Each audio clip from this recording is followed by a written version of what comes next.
රිටිගල කන්ද තමන්ගේ රහස් එලි කරලා ඉවරද? එහෙම නැත්නම් තවමත් එලි වුණේ නැති රහස් රිටිගල කන්ද හංගගෙන ඉන්නවද? දැන් අර දිමුලාගල යෝධ සෙල්ලිපියත් මෙච්චර කාලයක් අපෙන් හැංගිලා තිබුණා කියන එක අමතක කරන්න හොඳ නැහැ. ඒ වගේම සෝබාදහමෙත් මෙච්චර කාලයක් හැංගිලා තිබුණු සමහර යෝධ රහස් මෑතකදී එලි වෙලා තියෙනවා. ඉතින් රිටිගල ගැන අපි කලින් කරපු වීඩියෝ එකට ඔයාලා 100 ගාණක් කමෙන්ට්ස් එකතු කරලා තිබුණානේ.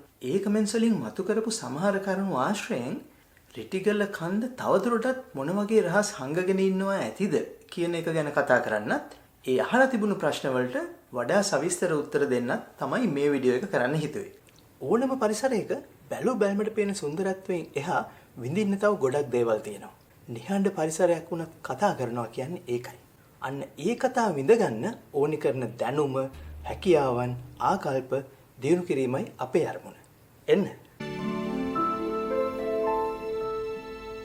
රිටිගල දැඩි ස්වභාව රක්ෂිතය මුල් කරගෙන අපි කලින් කරපු වීඩියෝ එක ඔයාලා බොහොම ආදරෙන් බාරගත්තානේ. මුලින්ම හරවත් දුර්ලභ වීඩියෝ එකක් කියන අදහසින්, ඉදිරිපත් කිරීම අපූර්වයි කියන අදහසින්, ඒ වගේම හරිම වැදගත් channel එකක් කියලා කියන අදහසින් අපිව අගය කරපු ඔයාලා හැමෝටම බොහොම ස්තුතියි. ඒ වගේම මොනම විදිහේ කමෙන්ට් එකකින් හරි, ලයික් එකකින් හරි, ෂෙයා කිරීමෙන් හරි, එහෙම නැත්නම් views වලින් හරි අපිත් එක්ක එකතු වුණු ඔයාලා හැමෝටමත් බොහොම ස්තුතියි. දැන් අපි යමු ඒ ඔයාලගේ කමෙන්ට්ස් වලින් මතු කරලා තිබුණු කරුණු වලට. මෙතෙන්දී අපි කරන්නේ ඒ ඔක්කොම කරුණු පොදු තේමාවල් යටතට වර්ග කරගෙන ඒ එක එක තේමාවක් යටතේ කතා කරන්න තමයි හිතුවේ. දැන් ඒකට උදාහරණ විදිහට කමෙන්ට්ස් කීපය ගානේ ඒ හැම තේමාවකදීම පෙන්නන්න. ඊළඟට ඔයාලගේ තවදුරටත් මොනවා හරි අදහස් හරි ප්‍රශ්න හරි තියෙනවා නම් ඒවා මේ වීඩියෝ එකට කමෙන්ට්ස් හැටියට එකතු කරන්න. මුලින්ම මෙන්න මේ කමෙන්ට් එකෙන් පටන් ගන්න මම කැමතියි. එයා කියනවා මේ තරම් ලස්සන විඳින්න පුළුවන් විෂයන් ලෝකේ තියෙනවා කියලා දැනගෙන හිටියේ නැහැ. අපි බලෙන් ඉගෙන ගන්න යන්නේ කියලා. ඒක හරිම ෂෝක් දෙයක්. මේ කමෙන්ට් එක මුලටම ගන්න හිතුවෙත් අපි කතා කරන්න යන කරුණු ඔක්කොම ආවරණය වෙන විදිහේ පොදුකමක් ඒ කමෙන්ට් එකේ තියෙන හින්දා. ඒ වගේම අපි channel එක පටන් ගන්න හේතු වුණු අදහසටත් ඒක හොඳටම ගැලපෙනවා. සරලව කිව්වොත් අපේ channel එක තියෙන්නේ ඔය සඳහාම තමයි. දැන් එළියට බැස්සහම සෝබාදහමේ එලිමහන් පරිසරයේ දකින්න විඳින්න දේ බොහොමයිනේ. අපිට ඒවා දකින්න විඳින්න පුළුවන් වෙන්නේ අපේ අවධානයට ඒවා අහු වෙනවනන්නේ. එහෙම අහු වෙන්න නම් අපි ඒ අහු වෙන විදිහ, දකින්න විදිහ පුරුදු කරලා තියෙන්න ඕනේ. මම උදාහරණ දෙකක් කියන්නම්. එකක් පුරාවිද්‍යාවෙන්, අනිත් එක සෝබාවිද්‍යාවෙන්. දැන් ඉස්සෙල්ලම බලමු පුරාවිද්‍යාවේ කතාව. අනුරාධපුරයේ මහමෙවුනාවේ සමාධි පිළිමය විශිෂ්ට නිර්මාණයක් කියලා අපි පොඩි කාලේ ඉඳලම අහලා තියෙනවනේ. මමත් එහෙම අහලා තිබුණා. හැබැයි ඒක විශිෂ්ට නිර්මාණයක් වෙන්නේ ඇයි කියන එකට මට සෑහෙන උත්තරයක් ගොඩක් කාලයක් යනකම් හම්බ වෙලා තිබුණේ නැහැ. ඔහොම යනකොට එක අවස්ථාවකදී සමාධි පිළිමය ළඟට ගිය වෙලාවක එතන හිටියා පුරාවිද්‍යාව ඉගෙන ගන්න ශිෂ්‍යයෝ කට්ටියක්. එයින් එක්කෙනෙක් අපිට පැහැදිලි කළා මේ සමාධි පිළිමය දිහා බලන්න වෙන්න මෙහෙමයි කියලා. ඒ කියන්නේ බලන විදිහක්. එයා කිව්වේ අඩවන්ව බිම බලාගෙන ඉන්න ඇස් දෙක. ඊළඟට සැහැල්ලුවෙන් එක උඩ එක තියාගෙන ඉන්න අත් දෙක. මෙතන සැහැල්ලුවෙන් කියන එක වැදගත්. හුස්ම ඉහළට බාගෙට ගත්ත ගමන් වගේ පපුව බාගෙට පිම්බිලා තියෙන විදිහට වගේ උදරය ටිකක් ඇතුළට ගිහිල්ලා පපුව බාගෙට පිම්බිලා තියෙනවා වගේ තියෙන ගතිය.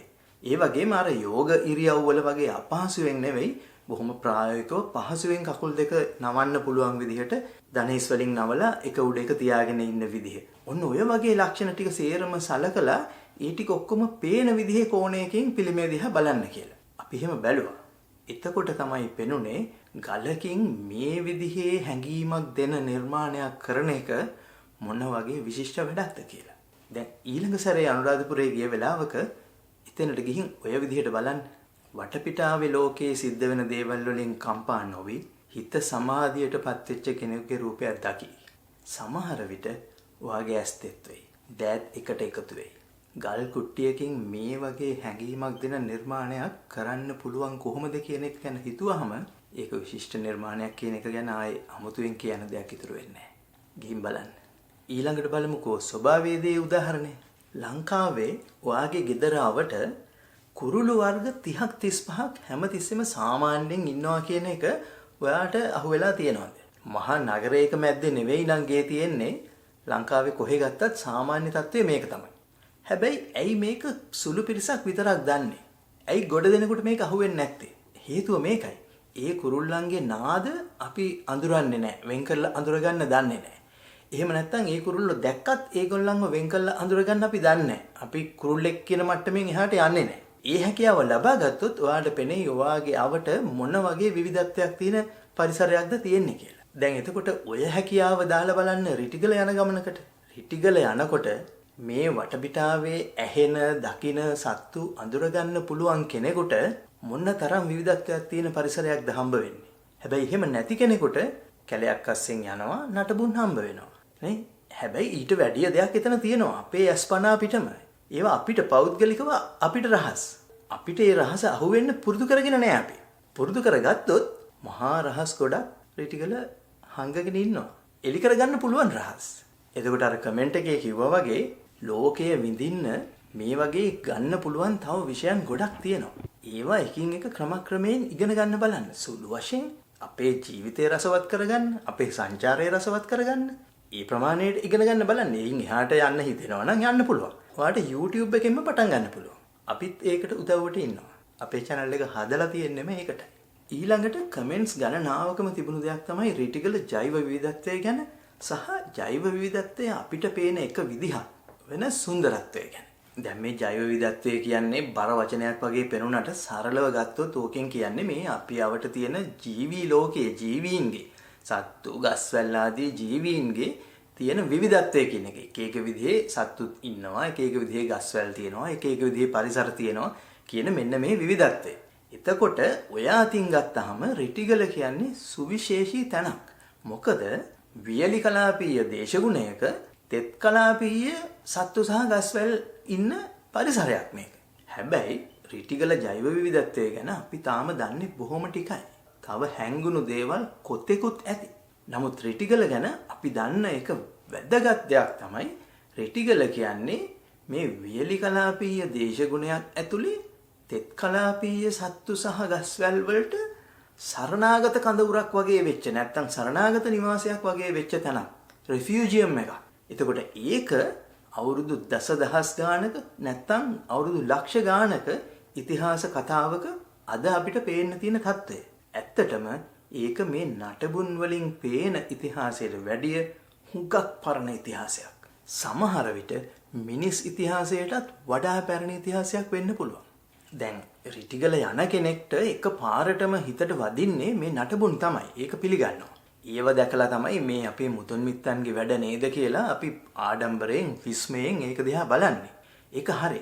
හැබැයි මෙච්චර කල් දැක්කේ ඒක විතරනම් ඔයාලට මිස් වෙච්ච දේවල් ටිකක් තියෙනවා. ඒක නිසා මීට පස්සේ රිටිගල යනකොට සෝබාදහම ගැන අවධානයෙන් යන්න. ඒ සෝබාදහමේ තියෙන රහස් අඳුරගන්න හැකියාවත් ලබාගෙන යන්න පුළුවන් නම් යම් තරමකට හරි ඔයාට මෙච්චර කල් මිස් වෙච්ච මේ අස්පනා පිටම තිබුණු සමහර රහස් දැකීමෙන් පුදුම විස්මයක් ඇති වෙයි. ඒ වගේම ඔයාගේ සංචාරය වඩා සම්පූර්ණ වෙයි. වඩා රසවත් වෙයි. දැන් ওই රිටිගල ජෛව විවිධත්වය ගැන අපි එක විශේෂිත ප්‍රශ්නයක් අහුවනේ කලින් වීඩියෝ එකේදී. අර පෙන්නපු ඇට වර්ගය මොනවද කියලා. ගොඩක් දෙනෙක් ඒකට හරි උත්තරේ දීලා තිබුණා ඒ ඇටම ඇට කියලා. එක්කෙනෙක් නම් ඒවා තියෙන්නේ මොන වගේ තැන්වලද කියලාත් කියලා තිබුණා. ඇලා අයිනේ තියෙනවා වගේ අර අන්න එහෙම කමෙන්ට් එකකුත් තිබුණා. ඒ අතරේ මෙහෙම කමෙන්ට් එකකුත් තිබුණා. එයාගේ ප්‍රශ්නේ තිබුණේ රිටිගල කැලේට රඹුටන් ඇට දැම්මොත් පැලවෙයිද? එහෙම රඹුටන් ඇට පැලවුණොත් ලොකු ප්‍රශ්නයක් වෙයිද කියන එක.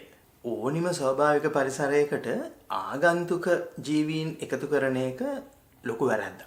මොකද ඒ පරිසරය හැදිලා තියෙන්නේ අවුරුදු දසලක්ෂ ගානක පරිණාමයේ ප්‍රතිඵලයක් හැටියට. අද අපි මෙහෙම දැක්කට මිනිස්සුන්ගේ උවමනාවට ඒ විදිහේ පරිසරයක් අපිට හදාගන්න බෑ. ඒක සෝබාදහමේ දීර්ඝ කාලීන වැඩපිළිවෙලක ප්‍රතිඵලයක්. ඒක නිසා තමයි අපි අද පිළිගන්නා වටිනාකම් අනුව අපි කියන්නේ මේවා පරිස්සම් කරගන්න ඕනි කියලා. එතකොට ඒකට එරෙහිව යනවා අපි ආගන්තුක දේවල් එකතු කිරීම කියන්නේ ආගන්තුක ජීවීන් එකතු කිරීම. ආගන්තුක වෙනත් දේවල් ප්ලාස්ටික් පොලිතීන් වගේ ඒවා ගැනත් අපි කියනවා තමයි. හැබැයි ඒවා එකතු කිරීමෙන් සිද්ධ වෙන හානියට වඩා හානියක් සිද්ධ වෙනවා ආගන්තුක ජීවීන් එකතු කිරීමෙන්. ඉතින් ඒ ජීවියා ඒ පරිසරයේ පැවතුනොත් ඒ පරිසරයේ ලොකු වෙනසක් සිද්ධ වෙනවා කාලයත් එක්ක. ඒක නිකන් හරියට සෝබාදහම පැත්තෙන් ගත්තාම සෝබාදහමේ පස්පව් වලින් එකක් වගේ දෙයක් තමයි එහෙම ආගන්තුක ජීවීන් එකතු කිරීම කියන එක. එතකොට රිටිගල වගේ අතිශය සුවිශේෂී පරිසර පද්ධතියකට එහෙම එකතු කිරීමක් සිද්ධ වුණොත් ඒක නිකන් ආනන්තරීය පාප කර්මයක් වගේ දෙයක් කියන්න පුළුවන්. සංචාරකයෙක් විදිහට රිටිගල යනකොට මේ පුරාවිද්‍යා නටබුන් දිහා බලන විදිහ ගැන යම් අවබෝධයක් ඇතුව ගියොත්, සබාදහම දිහා බලන විදිහ කියන එක ගැන ඉගෙනගෙන ගියොත් අද අපි දකින්නේ නැති සමහර විස්තර දකි. ඒ රහස් ටික අල්ලගන්න, විඳින්න පුළුවන් වෙන විදිහට දැනුමයි හැකියාවයි වැඩි දියුණු කරගන්න. ඒකට උදව්වට අපිත් ඉන්නවා. ඉතින් මේ වීඩියෝ එකේ වැදගත්කමක් ඔයා දැක්කනම් ඒ ගැන කමෙන්ට්ස් වලින් අපිට කියන්න. ලයික් එකක් දාන්න. යාළුවන්ට බලන්න ෂෙයා කරන්න. ඒ වගේම ඔයා තාම අපිව සබ්ස්ක්‍රයිබ් කරලා නැත්නම් සබ්ස්ක්‍රයිබ් කරන්න. එහෙමනම් බොහොම ස්තුතියි බැලුවට. ආයෙ දවසක හම්බ වෙමු.